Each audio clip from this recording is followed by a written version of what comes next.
me talking about either of those things, I don't mind if you check out on this one. For those of you who stayed, I remember when I first took sex ed, I was told that condoms had a 2% failure rate. And there's about 25 different ways that you can misunderstand that statistic, so I want to talk about that. First, what kind of failure? Because condoms do more than one thing. They reduce the chances of pregnancy, but also of disease transmission. Or when they say failure, do they mean like a structural failure of the condom, which may or may not result in pregnancy or disease transmission? Well, in this case, what my sex ed teacher was talking about, and what we're talking about in this video, is unwanted pregnancy. So my teacher was saying, when using a condom perfectly and properly for vaginal sex, there is a 2% chance of pregnancy occurring. But, like, per what? I thought at the time that it was per sex. That makes a certain amount of sense. So like every time you do it, you have a 2% chance of pregnancy. And that would be pretty terrible. Like that would be just 10 times better than just having unprotected sex. But whenever you read about unintended pregnancy rates with birth control, that's per year of use, not per individual intercourse. So over a year of perfect, proper condom use, there is a 2% chance that a couple will get pregnant. Not a couple, just the one person.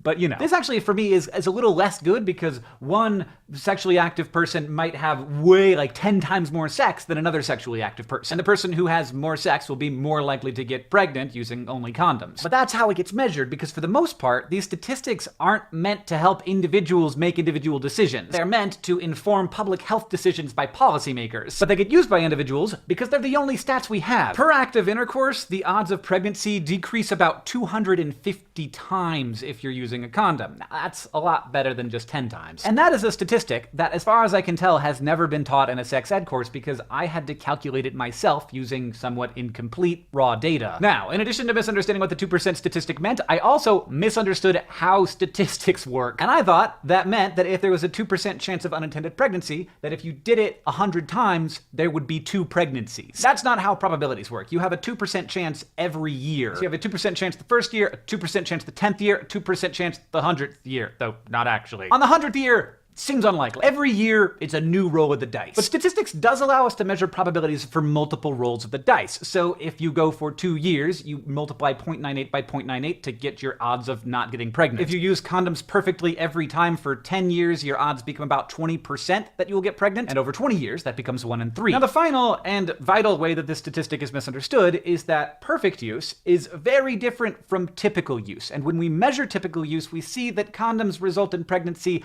about 20% of years in which people only use condoms. That is a very different number from 2%. Typical use is how the average person uses birth control, and you may not be an average person, nobody really is, but if there's a way to mess up, people often find that way. Which is why new forms of birth control, like implants or IUDs, if they work for that particular person, have had a really substantial impact on unwanted pregnancies in the world and in America. These technologies' typical use is the exact same as their perfect use, because they're just always doing the thing they're supposed to do. And they're also even more effective than perfect use of condoms, though neither of them, to be clear, protect against diseases, obviously. John, I made this video because I was really confused when I was given these statistics. I wish that I had had more than the basketball coach begrudgingly parroting some politicized curriculum at me. Hopefully, the existence of the internet and the continuing work of scientists to understand this stuff will allow people to get better information and make better decisions, even as people continue to fight to hide this stuff. John, I'll see you on Tuesday.